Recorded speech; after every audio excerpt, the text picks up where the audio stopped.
Christophe Barbier, la coopération internationale ne peut pas dépendre des colères et des petits mots. Ce sont les mots, la réaction d'Emmanuel Macron après la décision de Trump de se désolidariser de la déclaration du G7. Pourquoi cette indignation? Il faut rappeler un peu le contexte. Oui, on a eu un G7 un peu catastrophique où ça a mal commencé sur fond de guerre commerciale entre l'Europe et les États-Unis, et puis ça s'est arrangé, et puis d'un seul coup, parce que Justin Trudeau avait eu des mots un peu désobligeants à l'égard des Américains, paf, du fond de son avion, un tweet, et Donald Trump fait tout capoter. Et pourtant, Emmanuel Macron a tort. Et la diplomatie mondiale peut dépendre des caprices et des tweets de Donald Trump. Elle dépend des caprices et des tweets. C'est la nouvelle diplomatie 2018 parce que Trump est tout simplement président des États-Unis et il faut faire avec.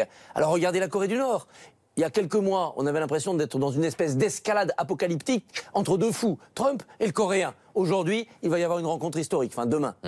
Ensuite, on a déjà eu dans l'histoire des périodes de tension maximum. N'oublions pas que la paix mondiale a dépendu d'un dictateur paranoïaque qui s'appelait Staline ou d'un mégalomane sanguinaire qui s'appelait Mao. Et on a traversé ces périodes-là. C'est quand même moins grave. Trump fait rentrer la diplomatie dans l'ère du real estate, c'est-à-dire l'immobilier à l'américaine. Donc on ment, on bluffe, on menace, on rompt, on renégocie. C'est ça la diplomatie mondiale. C'est aux autres de se mettre à l'unisson sans être dupes et de profiter de la force de l'adversaire, c'est-à-dire de faire du judo.